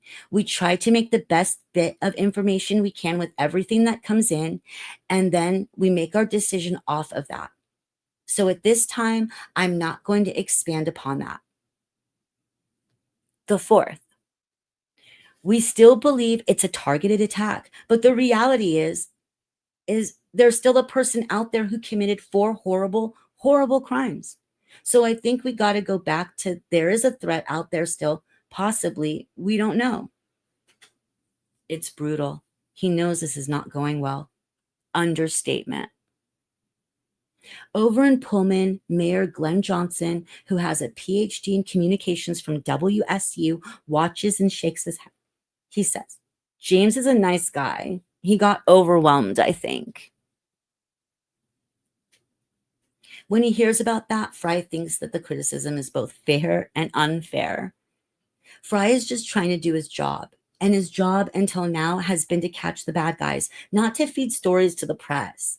But he's learning the hard way that apparently feeding stories to the press is now a major part of his job. Irritatingly, that's the inevitable question about Art Batish's statement. The mayor has called it a crime of passion. Is there any indication that that's true? We're looking into every aspect of this. I'm not going to speculate whether it's one thing or another. His audience can see how uncomfortable he is. Worse, his audience isn't confined to this room. This is being beamed to TV screens around the country. His own mother is watching. Someone brings up the Twitch video, mentioning that the Gonsalves family has verified Maddie and Kaylee are in it. Fry tries to sound a lot more patient than he feels. We are aware of that video, and it has helped. It gives us a time and space where we all know that two of our victims were, and that helps us a ton. And we'll continue to follow up all leads that we can and continue to gather those. And inevitably, the question about the two surviving roommates come thick and fast. Why was there such a long delay before they called? Are they suspects? Then one reporter refers to them as witnesses. They are now in dangerous territory, Fry knows. Bill Thompson will be bristling. Protect the investigation. Protect the investigation. I don't think I ever said they were witnesses. I said they were there. When he gets the question about whether he's interviewing boyfriends, it almost comes as a relief. For once, he's got a strong answer. I will tell you, we are looking at everyone. Every tip we get, every lead we get, there's no one that we're not going to talk to. There's no one we're not going to interview. There's no one that we're not going to look into, and we're going to do our due diligence. We're going to make sure that nothing goes unturned and that we do everything we can with the assistance of all the resources we have to get a final answer. What Fry doesn't realize is that the country's true crime internet mob will now take it upon themselves to, quote, look into anyone and everyone connected to each of the four victims. And those people will now have to deal with not only shock and grief, but also an online onslaught of hate mail, trolling, and worse. They will begin to fear not just the darkness of the night, but daylight and social media too. Some nutters will even accuse Fry of being the murderer. He's highly visible. By the next afternoon, Chief Fry sees at least 10 FBI agents scurrying around. Do I know you? He asks when one of the female agents introduces herself. No, sir, she replies, but I've seen you on TV. Chapter 69, Puerto Venturas, Mexico, November 18th, 2022. Emily ought to feel relaxed by the azure water and the hot sun, but instead she's wired. She's glued to her phone. Someone has texted her a link to a YouTube video on 4chan showing old TikToks of her and Hunter Johnson. The self-described internet sleuths are suggesting that Emily and Hunter committed the murders after some sort of drug deal went bad and then left the country. She wonders how the heck anyone knows she's out of the country. Then she realizes it must be someone who saw her Snapchat. The night they got to Mexico, it was Hunter's birthday. They'd gone out for tall, strong margaritas. Emily has taken a selfie of the two of them, exhausted, hugging, their green drinks visible on the table. Without any context, it might have looked like a regular vacation pic. She's posted it to Snapchat because she wanted Hunter to feel appreciated. It backfired. Immediately, Emily makes her social media accounts private, something she never imagined she'd want to do. She'd never understood why people even bother to have private accounts. But now the dark corners of the internet are full of fingers pointed at the small group of friends who sat on the curb outside 1122 King Road on that Sunday. Commentators are guessing which of them committed the murders. There's speculation about Emily and Hunter, Dylan, Bethany, Jack Decor, and Jake's Singer. Why can I not say his name? It's been freaking 3 years of doing this case. Maddie's boyfriend. And after the release of the Grub Truck video, there's speculation about the young man in the hooded sweatshirt who appeared to follow Maddie and Kaylee to their rideshare. Hoodie guy is Jack Showalter. Emily learns that he's a Delt, whom the older Pyfies know. Even Emily finds herself sucked into the grim guessing game about which of them might be the murderer. She goes through the list. Jake? Emily finds that super hard to believe because he's been texting them frantically, sounding panicked, when the friends were sitting outside the King Road house. She feels horrible that none of them responded. Jack Decor? No way. When he arrived at the King Road house, he was clearly as shocked as they were. hoodie guy, Jack Showalter? Emily is hesitant to write him off because she doesn't really know him, and some of the older Pyfies have said that occasionally, when drunk, he can seem belligerent. And at least for now, there's no other strong potential suspect. It's not Dylan or Bethany, so who? Emily considers herself thick-skinned. She's never been the type of person to care what others say about her. But here in Mexico, 3,700 miles from Moscow, she's scared, truly terrified. Maybe the killer followed them here to her parents' house. At night, in the dark, she clings to Hunter Johnson and keeps the bedroom light on. Neither of them walks anywhere alone after sundown. The one night of my college life that I wasn't with Xana, someone murdered her, she said. Was that person trying to hurt her? Is that person now stalking her? Emily's mom, Karen, feels helpless watching the two young adults walk around like zombies, shells of the people they were just a week ago. She can see that Hunter, mute for much of the trip, is still in the early stages of intense shock, while Emily is trying to mother Hunter, Dylan, Josie, Bethany, and Lyndon. That's her way of coping. Karen regularly speaks to Jessica, Hunter's mom, wondering what they can do to put an end to the online bombardment. The advice they receive from Bill Thompson's office is simply not to engage. But as every day passes, the speculation gets more lurid. There are posts everywhere of old footage of Hunter wearing zip ties answering the door at 1122 King Road to police who'd been called about a noise complaint. This raises questions online as to whether he was into bondage. Emily rolls her eyes at this. The truth is so prosaic if one isn't looking for anything salacious. Hunter answers the door to the cops at 1122 King Road because they were in the middle of a game of champagne shackles, and Hunter and Kaylee were the only members of the group of the legal drinking age. Another internet sleuth, Jonathan Lee Riches, makes a YouTube video suggesting that Xana's dad had put a lock on the King Road house's front door the week before the murders because he was worried that Emily threw wild parties there. Emily, it's suggested, is someone the police are looking at as a possible murderer. In fact, Xana's dad never put a lock on the door of King Road House. At her wit's end, Hunter's mom, Jessica, phones Chief Fry. Please, she says, can you do something to stop this? Can you say publicly that they aren't suspects? The next day, Fry gives a press conference. He states that the surviving roommates, all the others at the house that morning, the rideshare driver, and the man in the hooded sweatshirt seen outside the food truck are not being treated as suspects. For 24 hours, there is a reprieve online, but then it explodes again, even worse than before. Emily and Karen think this is partly because the Gonsalves family sat for a TV interview in which Christy said that the police might have cleared people too quickly, and Steve appeared to agree. Karen and Emily understand that Steve and Christy want to find the murderer, but they wish that that hadn't been articulated.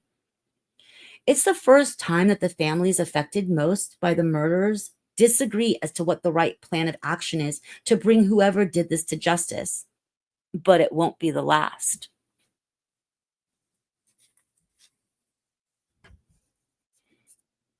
Chapter 70.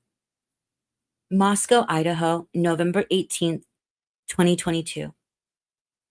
Chief Fry is looking at the TV in bewilderment. He's watching Moscow's coroner, Kathy Mabut, his longtime friend and colleague, appearing via Zoom on yet another news program to discuss the autopsy findings.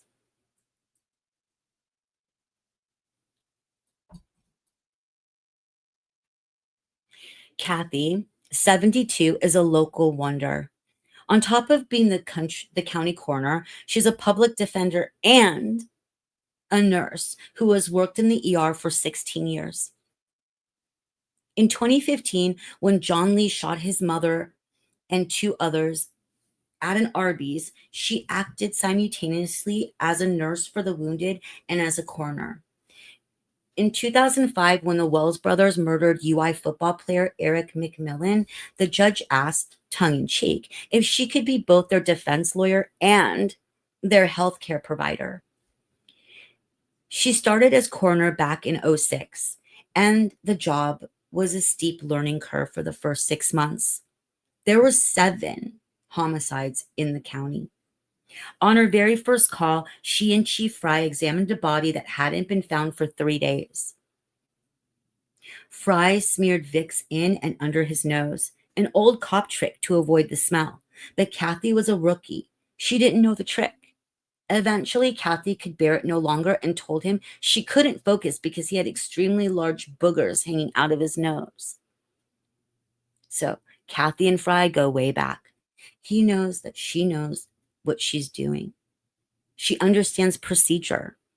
And yet, here she is on national TV.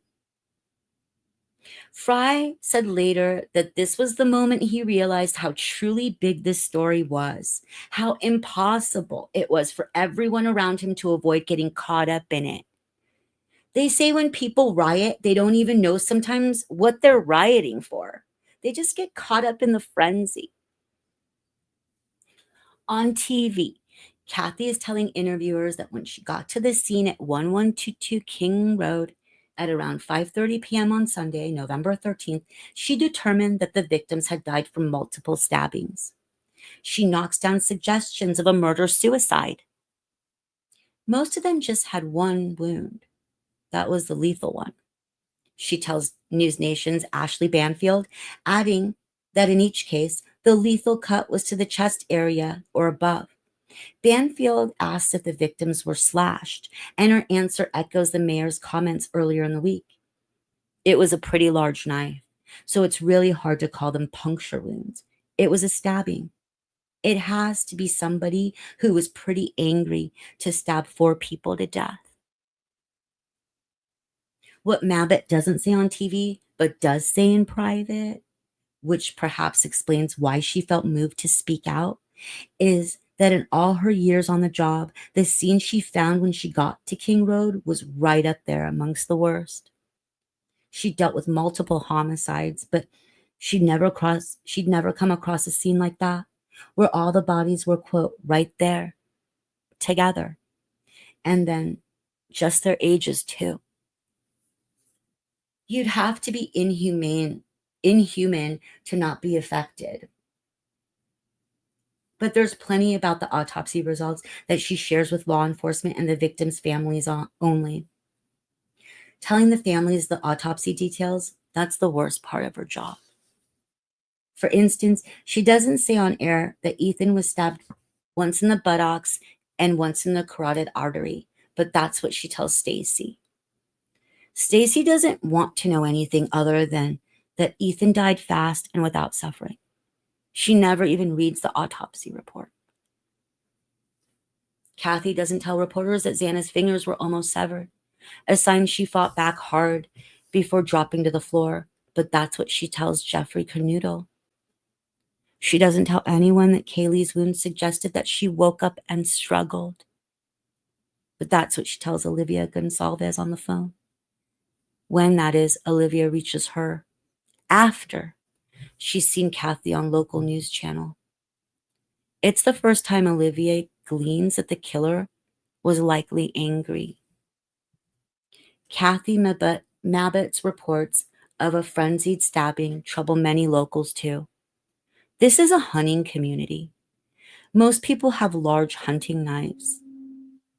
Rand Walker, the local psychologist whom Fry asked to counsel PD members, notices that his friends and neighbors start staring at his arms, and he starts staring back. Who among them has knife wounds? The problem is that many people do. It's common to nick yourself when skinning an elk. Most people return on Sunday nights after weekend hunting trips looking somewhat worse for wear. Until now, no one had thought twice about it. Blaine Eccles, the UI dean, can't keep this question out of his mind. Was it one of his students who welded the knife? He's worried because he needs to plan a vigil for some time after Thanksgiving when the students are back. But by then, he naively assumes the police will have caught the suspect. But when a few days into his planning, he asks Moscow Police Captain Roger Lanier how he's doing. Lanier answers, "Each morning I wake up excited, and each afternoon I go home dejected because it doesn't feel like they're getting anywhere." Chapter 71, Moscow, Idaho, November 20th, 2022. It's been barely a week since the murders, and the chief has received maybe 500 emails from strangers about the case. Some good, some bad. Some are very bad. One guy who says he lives in California writes that he's going to appear in the police station parking lot and take him out.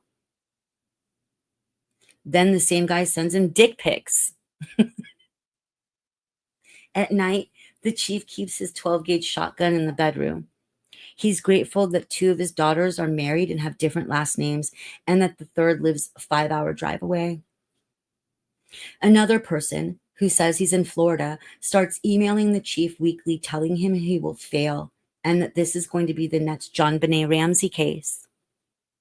A woman emails and tells Fry that she knows the truth. He's the murderer, and he's going to frame someone else in order to look good. Many people claiming to be in law enforcement write and tell him that he's screwing everything up. Fry is used to hate mail, although not this much all at once, but that's not his primary aggravation right now.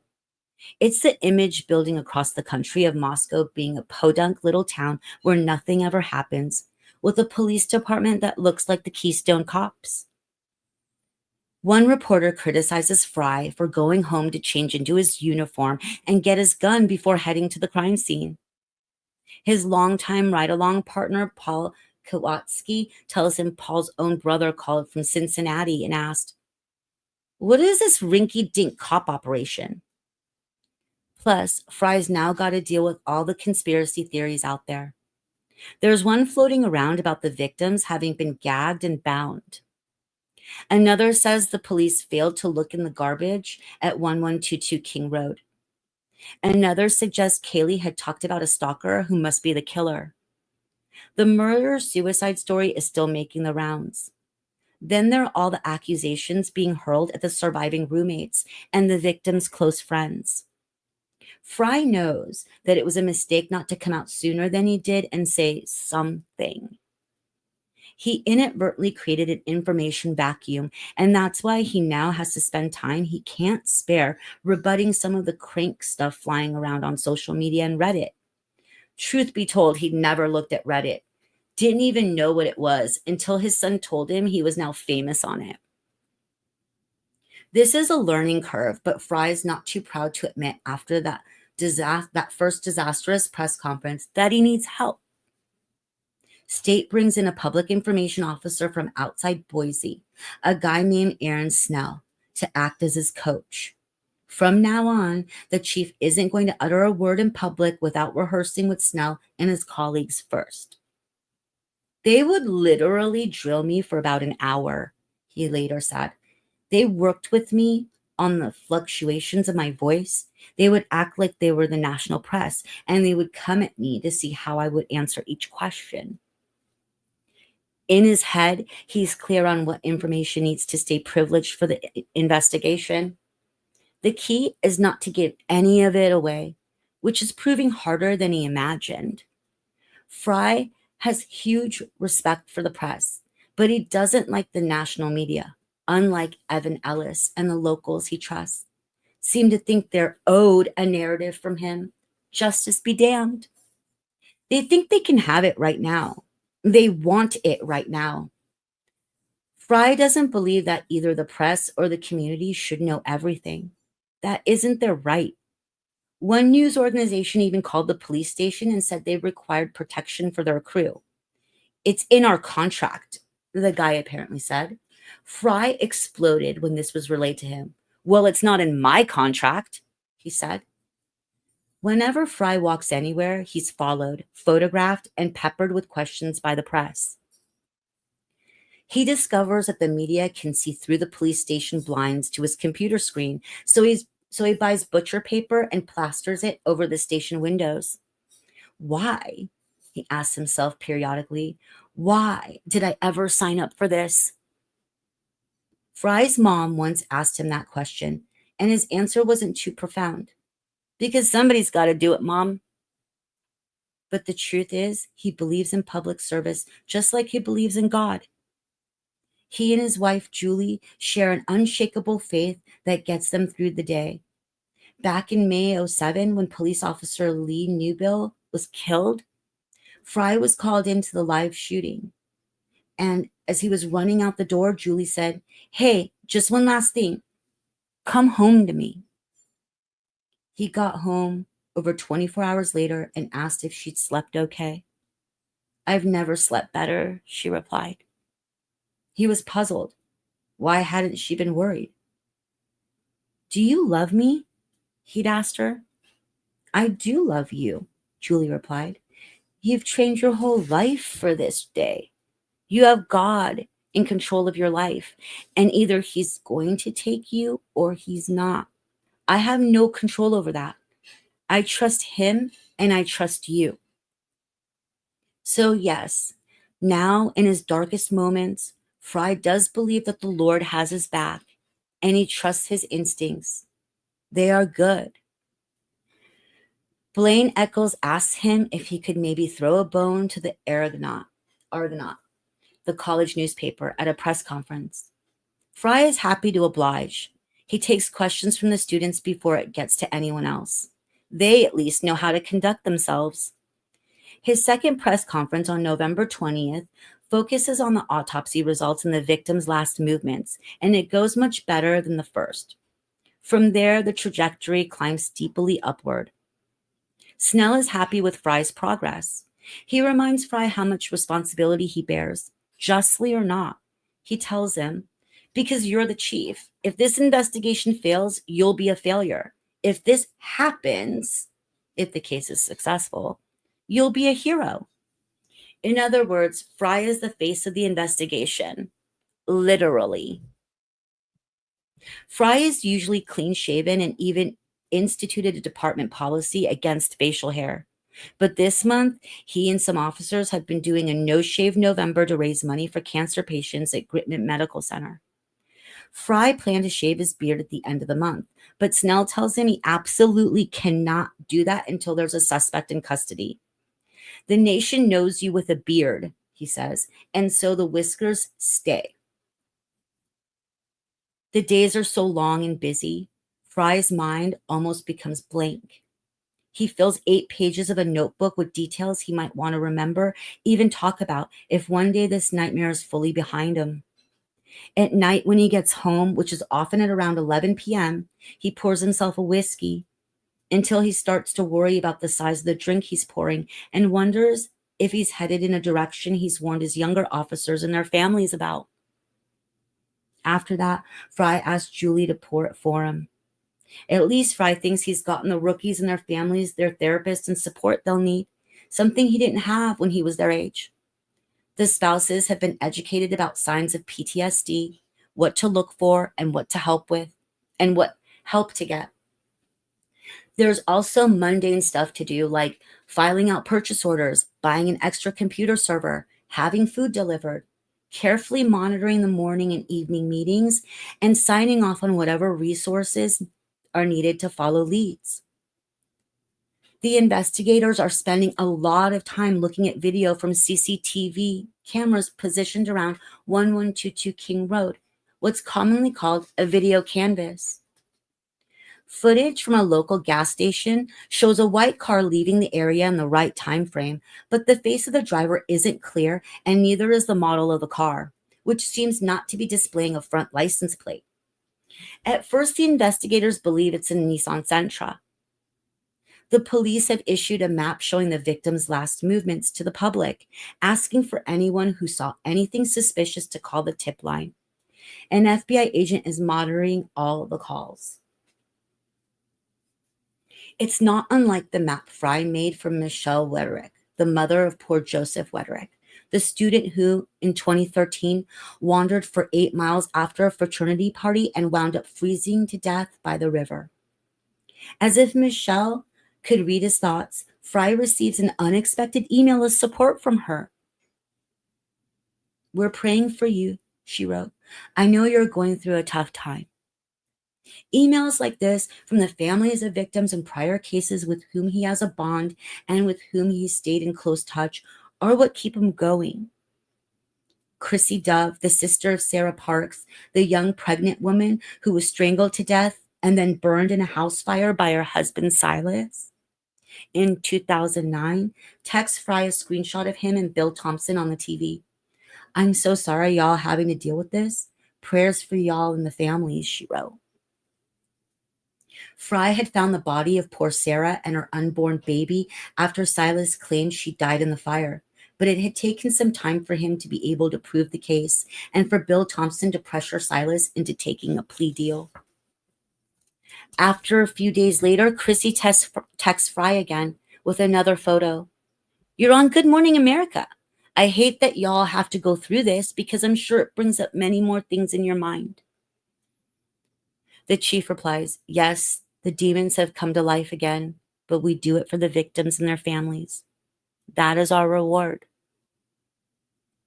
That is the reward. He believes it. Fry wants to get whoever did this for the 4 victims' families, but all the garbage out there in the press is not helping. He can see on TV that the Gonsalves are using the media to flush out anything they can. Christie is on NBC begging whoever did this to come forward. She says openly that she's frustrated with the little news they're getting from the cops. That's because on their nightly calls from Tyson Barrett, he's got nothing to report. And because, as Olivia will later put it, we had no one to help us not put our foot in our mouth. Fry sighs. Each of the families gets the same information, but he's noticing they deal with it differently. Maddie's mom and stepfather, Karen and Scott Laramie, are quiet, shell-shocked. They let the Gonsalves family talk for them. Maddie's dad, Ben Mogan, also stays out of the fray. The Kernoodles stay quiet as well. It's possible they don't want anyone focusing on them right now. On November 19th, Kootenai police arrested Xana's mom, Karen Northington, on 2 charges of drug possession. She'd been clean, working as a waitress, but relapsed following Xana's death. Stacy Chapin heard about this with a certain amount of shock as well as sympathy for Jeff and Jasmine. Stacy didn't know that Xana's mom had been in and out of jail her whole life. Ethan never told her. Stacy assures Barrett and Fry that they have her family's support, no matter how long the investigation takes. "We don't care if this takes you 30 years. We will still believe in what you're doing," she tells Fry. "We believe that you guys are doing it right, and we're going to support you." People like her are what make the Chiefs' world go round. On November 23rd, Chrissy Dove sends him a note. "I wish I could let the world know how hard y'all really work on cases, knowing all the heart and love that y'all show." Fry replies, "They will know when we make an arrest. I have lost all respect for the national news and media. All it does is hurt families and gives people false information."